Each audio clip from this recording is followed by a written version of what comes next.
ইসমে আজমের জন্য ইসমে আজমের যে মুয়াক্কিল আসছে মোট টোটাল 8 জন। আচ্ছা, এই 8 জনই অনেক পাওয়ারফুল। আর হচ্ছে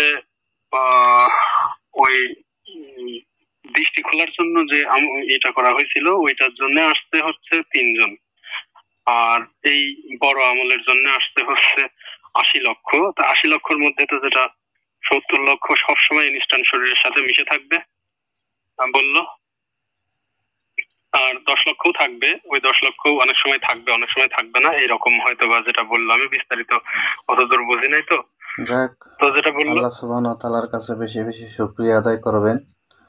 আল্লাহ সুবহানাহু ওয়া তাআলা আপনাকে যে নিয়ামত দান করছে, হ্যাঁ, আপনাকে যেভাবে বলছি সেভাবে করছেন। এখন এই নিয়ামত যে দান করছে আল্লাহ সুবহানাহু ওয়া তাআলা, এর জন্য শুকরিয়া আদায় করবেন। আর এখন এই নিয়ামতের পাশাপাশি আর কি নিয়ামত পাইছেন, হ্যাঁ, আর কি কি নিয়ামত পাইছেন বা আশায় বিষয়, এগুলো আমি বইলে দিমোহানে নিয়ম, ওই নিয়ম ভাবে আপনি ওইভাবে প্রয়োগ করবেন। হ্যাঁ, আপনি আপনারা যেইভাবে বলবো যে এখন আপনার আমল যখন করছেন আমল শেষ, এখন আপনাকে আমি যেই নিয়ম বইলে দিব এই নিয়মে আপনি এইটা করেন। হ্যাঁ, যেটা হবে ইনশাআল্লাহ মানুষের কল্পনার বাহিরে এরকম জিনিসগুলো হবে, যেটা মানুষের কল্পনার বাহিরে, বুঝতে পারছেন? এগুলো হবে ইনশাআল্লাহ, সমস্যা নাই। তো তুমি আমার এই এই যে আমল আমি করতেছি, আমার উস্তাদ যে আমল দিছে, এই আমলের যে নিয়ামত, আমি প্রথমত আমি এই নিয়ামত হিসাবে চাচ্ছি মাবুদ, আমি আপনাকে চাচ্ছি আপনি আমার হয়ে যান, আপনি আমার পরে খুশি হয়ে যান। আমি আপনার সন্তুষ্টির উদ্দেশ্যে এই আমল করতেছি। আর এই আমলের যে তাসির, এই তাসির আমার রুহে, আমার কলবে, আমার উপরে যেখানে যেখানে আসা সম্ভব, মানে দেওয়া সম্ভব, সেখানে সেখানে আপনি সেইভাবে দিয়ে দেন। ঠিক আছে? শুধুমাত্র এই কথাটুকু বলছি, এই কথাটুকু আমল কিন্তু শুরু করি নাই উস্তাদজি, শুধুমাত্র দরুদ শরীফ পড়ছি। আর এই কথাটুকু বলছি, বলার সাথে সাথে আমার ঘর সহ কাঁপিয়ে উঠলো। হ্যাঁ, মনে হলো ভূমিকম্পের মতো কাঁপিয়ে উঠলো। কাঁপিয়ে ওঠার পরে আমি দুলতেছি। আর দুলতেছি কি রকম, মনে হচ্ছে যে আমার মাজার সাথে একটা রশি দিয়ে বাঁধা আছে, মাটিতে মাটির সাথে কোনো একটা খুঁটি গেড়ে শক্ত করে বাঁধা আছে। হ্যাঁ, আর আমার কোনো ওজন নেই, ওজন নেই, আমি বাতাসের মধ্যে ভাসতেছি।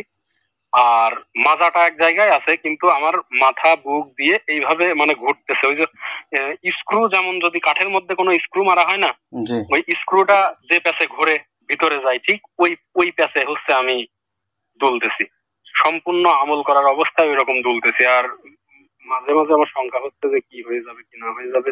তো আমি আমার বিবিকে বললাম যে দেখো, যদি কোনো কারণে আমি দেখো যে সেন্সলেস যদি হয়ে যায়, তার কারণ এই এই অনুভূতি তো এর আগে আমার হয় নাই, এরকম সিচুয়েশন হয় নাই। তো তুমি 5-10 মিনিট পরে আমার মুখে একটু পানি ছিটাই দিও, যে পড়া পানি আছে বোতল থেকে ছিটাই দিও। 10 মিনিটের বেশি ওয়েট করো না, কেননা এই আমল আজকে যদি শেষ করতে না পারি তাহলে ঝামেলা আছে, আবার 40 দিন করা লাগবে। তো আল্লাহর রহমত, আর আল্লাহর কাছে মনে মনে বলতেছি, আল্লাহ আমার এই এটা তুমি আমলটা আমাকে কমপ্লিট করাই দিও, কোনো কোনো ধরনের কোনো ঝামেলা যেন না হয়। যদি মানে আমার কাছে মনে হচ্ছে কেন জানি আমি মনে হয় অজ্ঞান হয়ে যাব। তো আমি বলতেছি, আল্লাহ তুমি যদি আমার অজ্ঞান করে রাখো 5 দিন 7 দিন 3 দিন, যে কয়দিন খুশি রাখো, কিন্তু আমার আমলটা শেষ করায় তারপরে রাখো। আমলটা শেষ না হওয়ার আগে তুমি আমার জ্ঞানটা নিও না।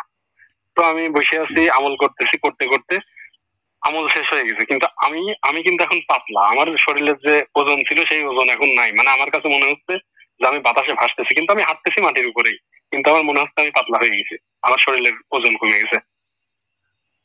বিশেষ করে উপর অংশের, মাজার থেকে উপরের অংশের ওজন কমে গেছে, মনে হচ্ছে ওজন নাই।